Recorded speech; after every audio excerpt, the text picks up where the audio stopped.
अर्नाळा किल्ला ग्रामपंचायतमध्ये लाखो रुपयांचा भ्रष्टाचार झाला आहे, असे माजी सरपंच चंद्रकांत मेहर आणि माजी सभापती चेतना मेहर आणि अर्नाळा किल्ला ग्रामस्थ यांचं म्हणणं आहे. हा भ्रष्टाचार पुराव्यानिशी गटविकास अधिकारी छत्तर सिंग राजपूत, पंचायत समिती वसई यांच्या निदर्शनास आणून दिले होते. परंतु अधिकारी मात्र चौकशीला टाळाटाळ करत आहेत, असं त्यांचं म्हणणं आहे. चंद्रकांत मेहर मागील 1 वर्ष या प्रकरणाचा पाठपुरावा करत आहेत. परंतु अधिकारी मात्र या कारवाईला काही ना काही कारणे सांगून चालढकल करत आहेत. एका प्रकरणात मध्ये गटविकास अधिकारी रिपोर्ट देतात की ग्रामपंचायतीच्या कारभारात उल्लंघन झाले आहे. एवढेच रिपोर्टमध्ये लिहितात, परंतु ज्यांनी हे उल्लंघन केले त्यांच्यावर कोणतीही कारवाई होत नाही. आणि म्हणूनच 18 मार्चला अर्नाळा किल्ला ग्रामस्थांनी थेट पालघर उपमुख्य कार्यकारी अधिकारी यांच्या दालनात आंदोलन ग्रामस्थांनी केले आहे. की शासनाच्या दारी आपल्याला न्याय मिळत नाही म्हणून 1.5 वर्ष झाले भरतो एकटा अशा तऱ्हेने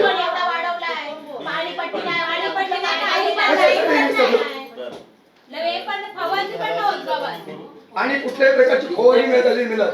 आमची सरपंच ज्या झाल्या त्या 23/11/2023 ला 23/11/2023 ला त्या सरपंच झाल्या आणि हे कागदपत्र त्यांनी बनवलं. ही सरपंचाची तेव्हा उपमुख्य कार्यकारी अधिकारी अशोक पाटील यांनी या प्रकरणी सर्व अहवाल आले की चौकशी करून मुख्य कार्यकारी अधिकारी यांच्याकडे सुनावणीला पाठवू असे आश्वासन दिले आहे.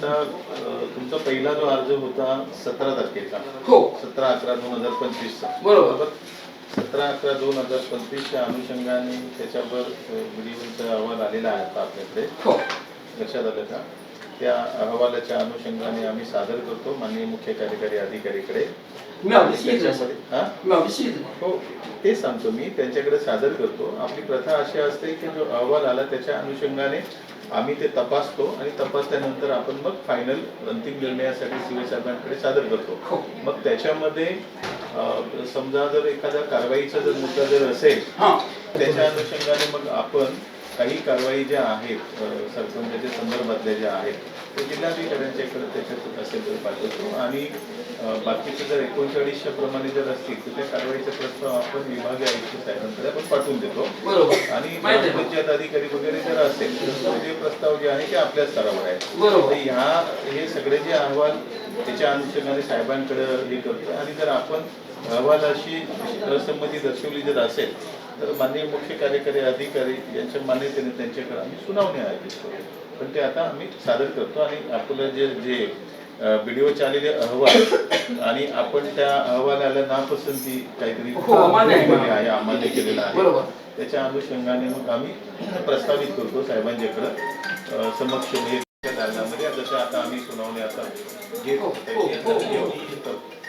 त्यावेळी विनायक बावडेकर, चंद्रकांत मेहर माजी सरपंच, चेतना मेहर माजी सभापती आणि अर्नाळा किल्ला ग्रामस्थ उपस्थित होते. यानंतर निवडक 5 ग्रामस्थांनी मुख्य कार्यकारी अधिकारी जिल्हा परिषद पालघर श्री मनोज रानडे यांची भेट घेऊन त्यांनाही निवेदन सादर केले आणि घडलेल्या प्रकाराबद्दल माहिती दिली. मनोज रानडे यांनी सांगितले की जे अहवाल आले आहेत आणि काही अहवाल येणे बाकी आहेत ते सर्व अहवाल आल्यावर चुकीचे असेल तर निश्चित ग्रामपंचायत अधिनियम खाली कारवाई केली जाईल.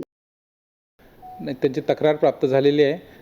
काही विषयाबाबत चौकशी अहवाल देखील आलेला आहे गटविकास अधिकाऱ्यांचा. काही विषय अजून आता माजी सरपंचांनी सांगितलं तसे चौकशी अहवाल प्राप्त नाहीत. सगळे अहवाल आल्यावर त्यात जर चुकीचं असेल तर निश्चित जे ग्रामपंचायत अधिनियम आहे त्याच्याखाली निश्चितपणे कारवाई केली जाईल.